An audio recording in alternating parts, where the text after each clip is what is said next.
Foreign செக்ரட்டரியும் நம்முடைய முதலமைச்சர் திரு கருணாநிதி அவர்களும் 1974 கச்சத்தீவை பத்தி என்ன பேசினாங்க? கச்சத்தீவு இலங்கைக்கு கொடுத்தாலும் கூட நம்முடைய மீனவர்கள் கச்சத்தீவை பயன்படுத்த முடியும் என்பதுதான் ஆர்டிகல் 6. ஏசி ரூமில் இருந்து அரசியல் செய்யக்கூடிய அரசியல்வாதி நான் இல்லை என்பது தமிழக மக்களுக்கு நல்லா தெரியும். திமுக எவ்வளவு துரோகம் செய்திருக்கிறது, கலைஞர் கருணாநிதி அவர்களும் எப்படி கூட்டு செய்தி செய்தார்கள் என்பதை நாளைக்கு பேசும். எங்களுடைய காலை வணக்கத்தை தெரிவித்துக் கொள்கின்றோம். சகோதரர்களே, இன்று தேசிய அளவில் இருக்கக்கூடிய ஒரு முக்கிய செய்தியை உங்களிடம் பகிர விரும்புகின்றோம். சில வாரங்களுக்கு முன்பு நான் தனிப்பட்ட முறையில வெளியுறவுத்துறை அமைச்சகம், மினிஸ்ட்ரி ஆஃப் எக்ஸ்டர்னல் அஃபேர்ஸ், வெளியுறவுத்துறை அமைச்சகத்துக்கிட்ட ஆர்டிஐ மூலமாக சில விஷயங்களை கேட்டிருந்தேன். குறிப்பாக உங்களுக்கு தெரியும், கச்சத்தீவை பற்றி தொடர்ச்சியாக தமிழகத்தில் நாம் பேசிக் கொண்டிருக்கின்றோம். அது ஒரு பெரிய மர்மம். எப்படி கச்சத்தீவு கொடுக்கப்பட்டது, யாரால் கொடுக்கப்பட்டது, எந்த சூழ்நிலையில் கொடுக்கப்பட்டது என்று அதெல்லாம் பாத்தீங்கன்னா கிளாசிஃபைட் டாக்குமெண்டாக பல காலமாக பொதுவெளியில அந்த எந்த ஒரு டாக்குமெண்டேஷன் இல்லைங்க. அதே நேரத்தில் கச்சத்தீவு தாரை வார்க்கப்பட்டதுனால நம்முடைய மீனவ சொந்தங்கள் வார வாரம் கைதாகிறதும், அவர்கள் கைது செய்யப்பட்ட பிறகு அது ஒரு பிரச்சனையாகிறதும், அதன் பிறகு உடனடியாக அரசியல் கட்சிகள் அந்த எரியிற தீயில மறுபடியும் எண்ணெய் ஊத்துறதும் தொடர்ந்து நடந்து கொண்டிருந்தது. இந்த நேரத்தில் எம்இஏட்ட ஒரு இந்திய குடிமகனாக இந்த கச்சத்தீவு சம்பந்தப்பட்ட டாக்குமெண்ட், குறிப்பாக 1968 இந்தியாவுடைய பிரதம மந்திரியாக இருந்த இந்திரா காந்தி அம்மையார் அவர்களும், இலங்கையில அவருடைய கவுண்டர் பேட்டாக இருந்த சென்னநாயக்க அவர்களும் ஒரு சீக்கிரட் டீல் அப்பவே போட்டுட்டாங்க. கச்சத்தீவை தாரை வார்க்க வேண்டும் என்ற ஒரு சீக்கிரட் டீல் அப்பவே போட்டுட்டாங்க அப்படின்னு பாராளுமன்றத்தில் இதை பத்தி அதிகமா பேசப்பட்டது. அதனால் அது சம்பந்தமாக 1968 மினிஸ்ட்ரி ஆஃப் எக்ஸ்டர்னல் அஃபேர்ஸ், வெளியுறவுத்துறை அமைச்சகம் சம்பந்தமாக வைத்திருக்கக்கூடிய டாக்குமெண்ட் என்ன இருக்கு. அதன் பிறகு 1974 கச்சத்தீவு தாரை வார்க்கப்பட்டது. அது சம்பந்தமான டாக்குமெண்ட் என்ன இருக்கு அப்படின்னு சொல்லிட்டு அந்த மொத்த டாக்குமெண்ட்டையும் கேட்கும் பொழுது மினிஸ்ட்ரி ஆஃப் எம்இஏ எக்ஸ்டர்னல் அஃபேர்ஸ்ல இருந்து இந்த டாக்குமெண்ட் நமக்கு கொடுக்கப்பட்டது. குறிப்பாக 2 முக்கியமான, இதுவரை பொதுவெளியில் இல்லாத அந்த 2 டாக்குமெண்ட்டை கொடுத்தாங்க. 1968 meeting of the informal consultative committee, அதன் பிறகு ஃபாரின் செக்ரட்டரியும் நம்முடைய முதலமைச்சர் திரு கருணாநிதி அவர்களும் 1974 கச்சத்தீவை பத்தி என்ன பேசினாங்க, இந்த 2 விஷயங்களும் கூட டாக்குமெண்டா கொடுத்தாங்க. இதை எந்த ஒரு இந்திய குடிமகன் படித்தாலும் கூட ரத்தம் கொதிக்கும். அந்த அளவுக்கு கச்சத்தீவை பொறுத்தவரை காங்கிரஸ் கட்சி அப்ப பல சதி வேலைகளை செய்து கச்சத்தீவை தாரை வார்த்திருக்கின்றார்கள். குறிப்பாக இந்த டாக்குமெண்டேஷன்ல ஆரம்ப காலத்துல படிச்சீங்கன்னா 1968 மீட்டிங் ஆஃப் இன்ஃபார்மல் கன்சல்டேட்டிவ் கமிட்டியில கச்சத்தீவினுடைய ஸ்டேட்டட் பொசிஷன், எதற்காக கச்சத்தீவு, என்ன பிரச்சனையில் இருக்கு, இந்தியாவுக்கும் இலங்கைக்கும் இருக்கக்கூடிய கச்சத்தீவின் மீது இருக்கக்கூடிய பார்வை என்ன. நமக்கு தெரியும், கச்சத்தீவு நம்முடைய இந்திய கடற்பகுதியில் இருந்து சில கிலோமீட்டர் தூரத்தில் இருக்கக்கூடிய ஒரு தீவு, ஆள் நடமாட்டம் இல்லாத பகுதி. அப்பவே ஒரே ஒரு சர்ச் மட்டும்தான் கச்சத்தீவுல இருக்கும். 2 நாடுகளுக்கும் அது ஒரு முக்கியத்துவம் வாய்ந்த ஒரு தீவாக கருதப்பட்டது. குறிப்பாக இந்தியாவை பொறுத்தவரை கச்சத்தீவு என்பது நமக்கு ரொம்ப முக்கியம். காரணம், ஒரு நாட்டினுடைய எல்லை பரப்பை தீர்மானிக்கக்கூடிய ஒரு தீவு. அந்த தீவை கொடுத்துட்டீங்கன்னா நம்முடைய எல்லை பரப்பை நாமளே சுருக்கிக் கொள்கின்றோம். அதுவும் குறிப்பாக இந்த 1968 இந்த கமிட்டி நோட்ஸ் எல்லாம் படிச்சீங்கன்னா, ராமநாதபுரத்தினுடைய ராஜா ஈஸ்ட் இந்தியா கம்பெனி இருந்து ஜமீன்தாரி ரைட்ஸ் அவருக்கு வரும் பொழுது 1875 இருந்து 1948 வரை எந்த பிரச்சனையும் இல்லாம கச்சத்தீவு பகுதியில முத்தல்ல எடுத்திருக்கோம். யாருக்கு நாம வரி கொடுக்கல. அது இலங்கையில் இருக்கக்கூடிய டச் இருந்தால் யாருகிட்டையும் ஒரு டிஸ்பியூட் கூட கிடையாது. ராமநாதபுரத்தினுடைய ராஜா அன்இன்டர்பிரட்டடாக 1875 to 1948 அந்த கச்சத்தீவினுடைய ரைட்ஸ் நம்ம கிட்ட இருக்கு. சுதந்திரம் கிடைத்த பிறகு, இலங்கைக்கு சுதந்திரம் கிடைத்த பிறகு இலங்கை அப்ஜெக்ட் பண்ண ஆரம்பிக்கிறாங்க. குறிப்பாக இலங்கையினுடைய விமானப்படை கச்சத்தீவுல துப்பாக்கி சுடும் பயிற்சியை நடத்த வேண்டும் என்று கேட்கின்றார்கள். அப்ப நடத்தணும், இந்தியா போகும் பொழுது இலங்கை அப்ஜெக்ட் பண்றாங்க. அப்பெல்லாம் ஆரம்பத்தில் இந்தியாவுடைய ஸ்டாண்ட பார்க்கும் பொழுது கச்சத்தீவு நம்முடையதுன்னு இருக்கு. அதன் பிறகு பண்டிட் ஜவஹர்லால் நேரு அவர்கள், இந்தியாவுடைய முதல் பிரதமரா இருக்கிறவங்க, 1961 ஃபைல் நோட்டிங் போடுறாரு. பண்டிட் ஜவஹர்லால் நேரு அவர்கள் ஒரு ஃபைல் நோட்டிங்ல எழுதுறாங்க, அந்த ஃபைல் நோட்டிங்ல என்ன எழுதுறாங்க அப்படிங்கறத ரொம்ப முக்கியங்க. அப்ப நம்முடைய காமன்வெல்த் செக்ரட்டரி குண்டேவியா அப்படின்னு சொல்லிட்டு ஒரு மனிதர் இருக்கிறாங்க. அவங்க இந்த பாராளுமன்றத்தில் இதை பத்தி கேள்வி எல்லாம் வரும் பொழுது அதை பத்தி எழுதும் பொழுது நேரு அவர்கள் பிரதம மந்திரியாக ஃபைல் நோட்டிங்ல போட்ட நோட்டிங் எங்கிட்ட இருக்குதுங்க. என்ன எழுதுறாங்கன்னா, I attach no importance at all to this little island. இந்த குட்டி தீவுக்கு நான் எந்த விதமான மரியாதையும் கொடுக்க போவது கிடையாது. I have no hesitation in giving up our claim to it. நான் வேகமாக எந்தவித பிரச்சனையும் இல்லாம அந்த தீவை இன்னொருவருக்கு கொடுப்பதற்கு நான் தயாராக இருக்கின்றேன். எனக்கு இது போன்ற சின்ன சின்ன விஷயங்கள் எல்லாம் தீர்க்கப்படாமல் இருப்பதை எனக்கு பிடிக்காது. அதனால் இது இலங்கை பக்கத்தில் இருக்கு, சிலோன்ல இருக்கு. அதனால இந்த மேட்டரை நான் இலங்கைகிட்ட ரைஸ் பண்ண போறது கிடையாது. 10/5/1961 இந்த பகுதி பாத்தீங்கன்னா பண்டிட் ஜவஹர்லால் நேரு அவர்கள் காமன்வெல்த் செக்ரட்டரி குண்டேவி அவர்களுடைய எழுதப்பட்ட பாராளுமன்ற குறிப்புக்கு அவருடைய ஃபைல் நோட்டிங் இங்க இருக்குதுங்க ஐயா. அதன் பிறகு தொடர்ச்சியா பாத்தீங்கன்னா முக்கியமான மனிதர்கள் எல்லாமே அரசு உள்ள, உதாரணத்துக்கு கிருஷ்ணா ராவ் ஜாயின்ட் செக்ரட்டரி 1960 சொல்றாங்க, நம்ம கிட்ட நல்ல லீகல் கேஸ் இருக்கு, கச்சத்தீவு நம்மளுதுதான், அந்த பிரச்சனை இப்பவே தீர்க்கணும். Evidentiary value of competing claims பார்க்கும் பொழுது சிலோன் கேட்கறாங்க. ஆனா அதே நேரத்துல நம்ம கிட்ட நல்ல லீகல் கேஸ் இருக்கு, ஆனால் முழுமையாக இந்த கச்சத்தீவு நம்ம கிட்ட இருக்கணும்னு சொல்லிட்டு யாரு சொல்றாங்க? நாங்க Krishna Rao joint secretary minister of external affairs. இவர் எப்ப சொல்றாரு பாருங்க, 1960. அதன் பிறகு நம்முடைய அட்டார்னி ஜெனரல் சிட்டில் வாட், ரொம்ப முக்கியமான ஒரு லீகல் மைண்ட், அவர் சொல்றாங்க முழுமையாக இந்த ஐலண்ட் நம்முடையது, தீவு நம்முடையது, அதன் மீது இருக்கக்கூடிய சாவேஜரிட்டி, அதாவது ஒரு நாட்டினுடைய அதிகாரம், அதுவும் இந்தியாவுக்கு தான் சொந்தம், அதை கொடுக்க வேண்டாம். 19 அக்டோபர் 1958 அட்டார்னி ஜெனரல் நோட் போட்டிருக்காங்க. சோ இந்த இரண்டு நோட்டையும் ஓவர் ரூல் பண்ணி தான் பண்டிட் ஜவஹர்லால் நேரு அவர்கள் 1961 இந்த டைனி பீஸ் ஆஃப் ஐலண்டின் மீது எனக்கு எந்த மரியாதையும் இல்லை என்று நேரு அவர்கள் சொல்றாங்க. அதன் பிறகு குண்டேவி அவர்கள் 1961 10/5 மறுபடியும் ஒரு நோட்டு போடுறாங்க. அதையெல்லாம் படிக்கும் பொழுது நமக்கு தெரியும் இலங்கையில பொலிட்டிக்கல் சிச்சுவேஷன் சரியா இல்ல, அதனால நாங்க பேச போறதுலயும் தள்ளிக்கிட்டே போறாங்க. எந்த காரணத்திற்கும் கூட அப்ப நேரு அவர்களுடைய அரசோ காங்கிரஸ் அரசோ கச்சத்தீவு உறுதியாக அந்த பிரச்சனை, அதாவது 48 ஆரம்பிச்ச பிரச்சனை அப்பவே தீர்க்கணும். 48 வரைக்கும் பிரச்சனை இல்லைங்க. ஆனால் கொஞ்சம் கொஞ்சமாக இலங்கை கச்சத்தீவு என்னுடையது என்று கிளைம் பண்றதுக்கு அனுமதிக்கிறாங்க. கொஞ்சம் கொஞ்சமாக இலங்கை பாத்தீங்கன்னா அவர்களுடைய ராயல் நேவி, ஏர்போர்ஸ் அவங்க எல்லாம் துப்பாக்கி சுடும் களமாக கச்சத்தீவை பயன்படுத்த பாக்குறாங்க. அதெல்லாம் தாண்டி சகோதர சகோதரர் மிக முக்கியமானது நம்முடைய தமிழகத்தினுடைய முதலமைச்சர் அப்ப கலைஞர் கருணாநிதி அவர்கள் கச்சத்தீவுக்கு செய்த துரோகம். இதை இன்னைக்கு நான் பேச விரும்பலீங்க, ஏன்னா அந்த ஃபைல் நோட்ஸ் கையில் இருக்கு. ஏன்னா இன்னைக்கு தான் முதல் பகுதி ரிலீஸ் ஆயிருக்கு. இன்னைக்கு முதல் பகுதி டைம்ஸ் ஆஃப் இந்தியா பத்திரிகையில தேசிய செய்தியாக முதல் பக்கத்தில் ரிலீஸ் ஆயிருக்கு இந்த ஆர்டிஐ. நாளை 2வது பகுதி ரிலீஸ் ஆன உடனே கலைஞர் கருணாநிதி அவர்கள் என்ன சொன்னாங்க, கலைஞர் கருணாநிதி அவர்களை பார்ப்பதற்கு வெளியுறவுத்துறை செயலாளர் வந்த பொழுது என்ன டிஸ்கஷன் நடந்துச்சு, கருணாநிதி அவருடைய வார்த்தை ஃபைல் நோட்டிங்ல என்னவா பதிவு பண்ணிருக்காங்க எம்ஏ அப்படிங்கறத நிச்சயமாக நாளை நாம் பேசுவோம். ஆனா இன்னைக்கு நாம் சொல்ல விரும்புவது, இந்த நாட்டினுடைய இறையாண்மையை, இந்த நாட்டினுடைய எல்லையை சுருக்கியது காங்கிரஸ். கச்சத்தீவை கொடுத்ததுக்கு அப்புறம் எல்லை சுருங்கிருச்சு. அதுவும் நேரு அவர்கள் தொடர்ச்சியாக கச்சத்தீவு ஒரு சின்ன ஐலண்டு, ஒரு குட்டி தீவு, அதன் மீது எனக்கு எந்தவித மரியாதையும் இல்லைங்கிறான். ஆனா நம்முடைய ஜாயின்ட் செக்ரட்டரி கிருஷ்ணராவ் அவர்களாக இருக்கட்டும், அட்டார்னி ஜெனரல் சிட்டில்வாட் அவர்களாக இருக்கட்டும், இதை போராடி இந்தியா பெற வேண்டும் என்று இருக்கின்றார். 1875 1948 வரை ஒரு பிரச்சனை இல்லாம கச்சத்தீவு இருந்துச்சு. இதை பிரதமர் அவர்கள் சமீபத்துல நாகர்கோயில்ல பேசும்பொழுது இதை பற்றி ஒரு சின்ன குறிப்பு சொல்லி இருந்தாங்க. நாட்டு மக்களுக்கு கச்சத்தீவை யார் தாரை வார்த்தார்கள் என்று தெரியும் பொழுது, இத்தனை நம்முடைய ஆயிரக்கணக்கான மீனவ சொந்தங்களுக்கு தினமும் கூட அந்த ஆழ்கடல்ல கச்சத்தீவு பகுதியில பிரச்சனை ஏற்படுத்துவதற்கு யார் காரணம் என்று தெரியும் பொழுது நாட்டினுடைய மக்கள் மன்னிக்க மாட்டார்கள் என்று பாரத பிரதமர் அவர்கள் நாகர்கோவில்ல நம்முடைய கட்சியினுடைய மீட்டிங்ல சொல்லிட்டு போனாங்க.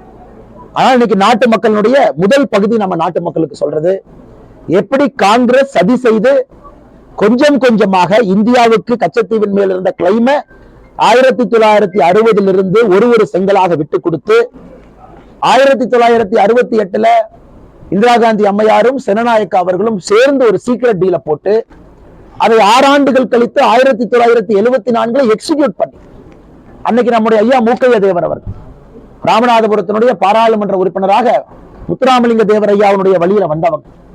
அவர் பாராளுமன்றத்தில் போராடினார். மூக்கைய தேவர் அவர்கள் பாராளுமன்றத்தில் அவரை சமாதானப்படுத்துவதற்கு அன்னைக்கு உள்துறை அமைச்சர் எல்லாம் பேசும் பொழுது அதை எதிர்த்து வெளிநடப்பு செஞ்சாங்க மூக்கையா தேவர் அவர்கள். இன்னைக்கு அவங்க மூக்கையா தேவர் பேரே மறைச்சாச்சு. அதன் பிறகு அடல் பிகாரி வாஜ்பாய் அவர்கள் ஜனசங்கம், அன்னைக்கு பாரதிய ஜனதா கட்சி இல்லைங்க ஐயா, ஜனசங்கத்தில் அடல் பிகாரி வாஜ்பாய் அவர்கள் அதே பாராளுமன்றத்தில் இந்திரா காந்தி அம்மையாரை பார்த்து கேட்டார்கள், எவ்வளவு பெரிய தவறு செய்திருக்கின்றீர்கள், இந்த நாடு உங்களை மன்னிக்குமா, கச்சத்தீவை தாரை வார்த்திருக்கின்றீர்களே. அதனால் நாட்டு மக்கள் இதை மறந்துவிடக் கூடாது. காங்கிரஸ் எவ்வளவு துரோகம் செய்தார்கள் என்பது இன்னைக்கு நாம பேசணும். நாளைக்கு நாம திமுக எவ்வளவு துரோகம் செய்திருக்கிறது, குறிப்பாக அதனுடைய முதலமைச்சராக 1974 இருந்த கலைஞர் கருணாநிதி அவர்களும் எப்படி கூட்டு சதி செய்தார்கள் என்பதை நாளைக்கு பேசும். இன்னைக்கு இன்னொரு விஷயத்தையும் உங்களுக்கு தெளிவுபடுத்துறோம். 1974 கச்சத்தீவு தாரை வார்க்கப்பட்ட பொழுது ஆர்டிகல் 6 என்ன சொல்லிச்சுனாங்க, கச்சத்தீவு இலங்கைக்கு கொடுத்தாலும் கூட நம்முடைய மீனவர்கள் கச்சத்தீவை பயன்படுத்த முடியும் என்பதுதான் ஆர்டிகல் 6. கச்சத்தீவுக்கு மீனவர்கள் போலாம், மீன் வலையை போய் உலர்த்தலாம், மீன் பிடிக்கலாம், அதற்கப்புறம் திரும்ப மீன் வலையை கொண்டு வந்துடணும். அது இலங்கையினுடைய பகுதியாக தாரை வார்க்கப்பட்டிருந்தாலும் கூட மீனவர்கள் அதை பயன்படுத்தலாம் அப்படின்னு ஆர்டிகல் 6 இருந்துச்சு. திருட்டுத்தனமாக அதை எமர்ஜென்சிக்கு முன்னாடி அந்த ஆர்டிகல் 6 நைஸா எடுத்துட்டாங்க. எவ்வளவு ஃப்ராடுத்தனம் பண்ணிருக்காங்கன்னா நீங்க பாத்தீங்கன்னா, அதாவது தமிழக மக்களை சமாதானப்படுத்துவதற்காக, அதான் தீவத்தான் கொடுத்துட்டாங்க, யாருமே எல்லாம் ஒரு சர்ச்சை தான் இருக்குது, மனிதர்கள் வசிக்கலின்னு சொல்லிட்டாங்க. ஆனா கவலைப்படாதீங்க, மீனவ சொந்தங்கள் நீங்க கச்சத்தீவை பயன்படுத்திக்கலாம், ஒன்னும் பிரச்சனை இல்லை, நீங்க அந்த தீவுக்கு போய் வலையெல்லாம் உலர்த்தலான்னு சொல்லித்தான் 1974 தமிழகத்துல போராட்டம் வெடிக்கல. நாளை கலைஞர் கருணாநிதி ஐயாவுடைய பகுதியை சொல்லும் பொழுது உங்களுக்கு தெரியும் எந்த அளவுக்கு திருட்டுத்தனம் செய்திருக்கின்றார்கள். மக்களை அந்த நேரத்துல போராட்டம் வெடிக்க கூடாது என்பதற்காக ஆர்டிகல் 6 நாம எல்லாம் மறந்துட்டோம். 74 முடிஞ்சது, 75 முடிஞ்சது, அப்புறம் ஆர்டிகல் 6 திருட்டுத்தனமாக எடுத்திருக்கின்றார்கள். அதன் பிறகுதான் பிரச்சனை. இன்னைக்கு முழுவதுமாக அந்த தீவு இலங்கைக்கு சொந்தம். ஆர்டிகல் 6 இல்லாத காரணத்தினால எந்த மீனவனும் கச்சத்தீவு பக்கத்துல மீனவ சொந்தங்கள் போக முடியாது, கச்சத்தீவுக்குள்ள இறங்க முடியாது, கச்சத்தீவுக்கு பக்கத்துல போக முடியாது. இந்த எல்லையை, இதெல்லாம் ஆயிரம் ஆண்டுகளாக இருந்த எல்லை. மீனவர்களுடைய முப்பாட்டன், பாட்டன், தாத்தா அவங்க காலங்காலமாக மீன் பிடித்தவர்கள், அந்த எல்லை வரைக்கும் போனவங்க. இவங்க 74 2 அரசியல் கட்சிகள் சதி செய்து எல்லையை சுருக்கியதாலதான் இன்னைக்கு பிரச்சனை. மீனவ சொந்தங்கள் இத்தனை ஆண்டு காலமாக போன எல்லைக்கு அவர்களால் போக முடியவில்லை. ஆனால் பத்திரிகை நண்பர்களுக்கு பல்லடத்துல ஒரு கிராம பகுதியில ஒரு தோட்டத்தில் உட்கார்ந்து இந்த பிரஸ் மீட்டை கொடுத்து கொண்டிருக்கின்றோம். கோயம்புத்தூர்ல எல்லாத்தையும் வந்து பேசியிருக்கணும், அவ்வளவு முக்கியமான சப்ஜெக்ட். அதனால இங்க இருக்கக்கூடிய நம்முடைய பத்திரிகை நண்பர்கள்ட்ட அன்பார்ந்த வேண்டுகோள், இந்த செய்தியை நீங்க எல்லாரும் கொடுக்க வேண்டும் என்கின்ற வேண்டுகோள். நாளைக்கு சொல்றோம் அண்ணா, நாளைக்கு சொல்றோம். ஏன்னா 2வது பகுதி கலைஞர் கருணாநிதி அவர்கள் அந்த 2வது பகுதியை பேசும் பொழுது எதற்காக இந்திரா காந்தி அவர்கள் இதை செய்தார். நேரு அவர்கள் காலத்திலிருந்தே விட்டு கொடுத்தாச்சு. இந்திரா காந்தி அம்மா 68 அது பாராளுமன்றத்தில் அப்பவே கேள்வி கேட்கிறாங்க, சீக்கிரட்டா என்ன பேசுனீங்க, சிறநாயக்காவோடு என்ன ஒப்பந்தம் போட்டீங்க இலங்கையோடு, அதை பாராளுமன்றத்துல சொல்லுங்க. அப்பெல்லாம் சொல்லாம தவிர்க்கிறாங்க. 74 கொடுத்தாச்சு. கொடுத்தது எப்படி கொடுக்குறாங்கன்னா, ஆர்டிகல் 6 கொண்டு வந்து நாம் போராட்டம் பண்ணக்கூடாதுங்கிறதுக்காக நைஸா ஏமாத்தி கொடுக்குறாங்க. ஆனால் நாளை மிச்சிருக்கக்கூடிய பகுதி சொல்றோம். இந்த நியூஸினுடைய முக்கியத்துவத்திற்காக வேற எந்த கேள்வியும் நாங்க எடுக்கல. நாளை 10 கடைசியா பொது கேள்விகள், பொது விஷயங்களை பேசுறோம். ஆனா இன்னைக்கு இது மிக முக்கியமான நியூஸ். வேற எதுவும் லோக்கல் பாலிடிக்ஸோ வேற அரசியலோ நான் பேச விரும்பவில்லை. இதை நீங்கள் மக்களிடத்தில் கொண்டு போய் சேர்க்க வேண்டும். உங்களுக்காக நாளைக்கு ஃபுல் டாக்குமெண்ட் ரிலீஸ் பண்ணிடுறோங்கன்னா நாளைக்கு மக்களுடைய பார்வைக்கு அந்த டாக்குமெண்ட் கொடுத்துறோம். இன்னைக்கு பாத்தீங்கன்னா 2 முக்கியமான நோட்ஸ். இது 1968 அந்த கன்சல்டேட்டிவ் கமிட்டிக்காக போடப்பட்ட நோட்ஸ். அதுல ஃபைல் நோட்டிங் எல்லாமே காப்பி பண்ணிருக்காங்க. ஒருத்தர் என்ன சொன்னாங்க, கிருஷ்ணாராவ் அவர்கள், அட்டார்னி ஜெனரல் அவர்கள், நேரு அவர்களுடைய ஃபைல் நோட்ஸ் என்ன, அது குறிப்பாக minister of external affairs Nehru அவர்கள் சொன்ன பிறகு அவங்களுடைய கருத்து என்ன. அதன் பிறகு பாத்தீங்கன்னா 1974 19 ஜூன்ல கலைஞர் கருணாநிதி அவர்கள் சந்தித்த பொழுது அவர்கள் என்ன சொன்னாங்க, அந்த குறிப்பு என்ன, எல்லாமே இருக்குங்கன்னா நாளைக்கு இதை மக்கள் மன்றத்தில் வெளியிடுகின்றோம். 2வது பகுதி வந்த பிறகு முழுவதுமாக நீங்க இதை பார்ப்பீங்க. இதுக்கு டிப்ளமேட்டிக் ஸ்கோப் இருக்கா, இல்ல அரசியல்ல வந்து இது வந்து இப்படியே ஒரு பேசுபொருளாவே நகர்ந்துட்டு போகுது? அண்ணா ஒரு நிமிஷம் அண்ணா. தமிழ்நாட்டுல முதலாக 2 வருஷத்துக்கு முன்னாடி பாரதிய ஜனதா கட்சியில மாநில தலைவராக நான் சொன்னேன், கச்சத்தீவை மீட்க வேண்டும் என்று சொன்னேன். அதனுடைய தொடர் முயற்சி இன்னைக்கு ஒரு படி எடுத்து வச்சிருக்கோம். மக்களுக்கு எப்படி கொடுத்தோன்னு முதல்ல தெரிஞ்சாத்தாங்கன்னா அடுத்து எப்படி வாங்குறதுன்னு ரெண்டாவது பேச முடியும். இன்னைக்கு மக்கள் மன்றத்துல எப்படி கொடுத்தோம் என்கின்ற வாதத்தை முன்னாடி வைக்கிறோம். ஏன்னா எப்படி கொடுத்தாலும் யாருக்குமே தெரியாது. ஏன்னா அது ஃபுல்லா இன்னைக்கு நாம இது பேசுற வரைக்கும் இது கிளாசிஃபைட் டாக்குமெண்ட். கிளாசிஃபைட் டாக்குமெண்ட் பொது பார்வையில் இல்ல, யாருக்கும் தெரியாது எப்படி கொடுத்தாங்க, ஏன் கொடுத்தாங்க. நாளைக்கு நான் பிரஸ் மீட்ல இன்னைக்கு ஒரு சில விஷயங்கள் சொல்லியிருக்கேங்கன்னா இந்த முழு டாக்குமெண்ட்டை படிச்சு பார்க்கும்போது உங்களுக்கு ஐடியா கிடைக்கும், ஓ இப்படித்தான் கொடுத்தாங்களா. பாரதிய ஜனதா கட்சி தமிழகம் நாங்கள் தெளிவாக இருக்கின்றோம், கச்சத்தீவு திரும்ப வர வேண்டும். இல்லைனாங்கன்னா மீனவர் பிரச்சனைக்கு தீர்வே இல்லை. குடிப்பாங்க, நாங்க சண்டை போடுவோம். முதல்ல எல்லாம் 30 நாள் 40 நாள் வச்சிருப்பாங்க, இன்னைக்கு 14 நாள்ல கைது பண்ணவங்களை ரிலீஸ் பண்ணி கொண்டு வர்றோம். எத்தனை நாளைக்கு போராடுறதுங்கன்னா எத்தனை நாளைக்கு போராடுறது. இதற்கு ஒரு நிரந்தர தீர்வுங்கிறது அந்த எல்லையை திரும்ப கொண்டு வரணும். ஏன்னா நீங்க பாத்தீங்கன்னா நம்முடைய கடல் பகுதியிலிருந்து ராமநாதபுரத்துல இருந்து போங்கண்ணா கிட்டத்தட்ட 6 நாட்டிக்கல் மைல் கல்லு, மீன் பிடிக்க முடியாது. 6 நாட்டிக்கல் மைல தாண்டோன்னே தான் மீன் பிடிக்கிறாங்க. அதுக்குள்ள கச்சத்தீவு வந்துடும். கச்சத்தீவுக்கு அப்புறம் நெடுந்தீவு வந்துடுது. அந்த காலத்துல நெடுந்தீவு வரைக்கும் போனோம். ஏன் ராமநாதபுர சாமி நம்முடைய சிவபெருமானுக்கு நெடுந்தீவுல இருந்து பால் வந்துச்சு. நெடுந்தீவில் இருக்கக்கூடிய மாடுகள், நெடுந்தீவில் இருக்கக்கூடிய பால் தினமும் நெடுந்தீவுல இருந்து வந்து நம்முடைய சிவபெருமானுக்கு ராமநாத சுவாமி கோயில் அந்த பால்ல தான் அபிஷேகம் பண்ணாங்க. எல்லாம் மாறிவிட்டது. அதனால் இன்னைக்கு எங்களுடைய stated position we are very clearங்கன்னா 2 வருடங்களாக சொல்லிக் கொண்டிருக்கின்றோம். கச்சத்தீவை மீட்பது தமிழக பாரதிய ஜனதா கட்சியினுடைய கோரிக்கை மட்டுமல்ல, வேண்டுகோள் மட்டுமல்ல, அதற்காக கங்கணம் கட்டிக்கொண்டு இறங்கி இருக்கின்றோம். அதை அபிஷியலாவே ஜெய்சங்கர் அவங்க கிட்ட 1 வருஷத்திற்கு முன்பு போய் அபிஷியலாவே நாங்க அதை பாரதிய ஜனதா கட்சி சார்பாக கொடுத்து விட்டு கேட்டிருக்கின்றோம். கடந்த 10 ஆண்டுகளா நம்ம என்ன செஞ்சிருக்கோம்? இது இப்போ முதல் படி வரும்போது கடந்த 10 ஆண்டுகளா நீங்க இத்தனை ஆண்டுகளா என்ன பண்ணாங்கன்னு கேளுங்க. இன்னைக்கு ஒரு தனி மனித போராட்டம். அதை தமிழ்நாட்டில இருந்து ஒருத்தர் கேட்கணும்ல, நீ கேட்டிருக்கோம். கிளாசிஃபைட் டாக்குமெண்ட் டீகிளாசிஃபை பண்ணிருக்கோம், ஆர்டிஐல வாங்கியிருக்கோம். ஆனால் போராட்டத்தை இன்னைக்கு எடுத்திருக்கோம். நீங்க பாருங்க, இத்தனை ஆண்டு காலமா காங்கிரஸ் 10 வருஷம், அதுக்கு முன்னாடி இத்தனை வருஷம் 1974 பாராளுமன்றத்தினுடைய பேச்சுக்கள், இதான் கிட்டத்தட்ட 3 வருஷமாக மாநில தலைவர் ஆன பின்பிருந்து வெளிப்படையாக பேசிய முதல் தலைவர் தான். அதன் பிறகு பாத்தீங்கன்னா ஸ்டாலின் ஐயா சொல்றாரு கச்சத்தீவு. நாளைக்கு நீங்க டாக்குமெண்ட்டை பாத்தீங்கன்னா ஸ்டாலின் ஐயா அவர்களுக்கு கச்சத்தீவை மீட்பதற்கு சொல்வதற்கு அருகதையே. ஆனா இந்த ஆங்கிலத்துல பேசினா கொடுத்துருவீங்களா இங்கிலீஷ் பேசுக்கு? அண்ணே ஃபர்ஸ்ட் பார்ட் சென்ட்ரல் கவர்மெண்ட் என்ன பண்ணாங்க, இன்னைக்கு நீங்க டைம்ஸ் ஆஃப் இந்தியா பேப்பர்ல வந்திருக்கு. செகண்ட் பார்ட் ஸ்டேட் கவர்மெண்ட் எப்படி ஒத்துழைச்சாங்க. பார்ட் 1 பார்ட் 2 இரண்டையும் கம்பைண்டா நாளைக்கு சாயந்தரம் உங்களுக்கு கொடுத்துருவோம். சார் நிறைய குழந்தைங்க உங்களை பாக்குறதுக்கு வர்றாங்க, நிறைய மாலை போடுறாங்க. எதுனா அவங்களுக்கு நீங்க சொல்ற அட்வைஸ் அல்லது அவங்களுக்கு அது ஓகே. அண்ணாமலை இந்த ஏரியால நீங்க இருக்கீங்க, நீங்க தான் ஊராட்சி இன்னைக்கு அதாவது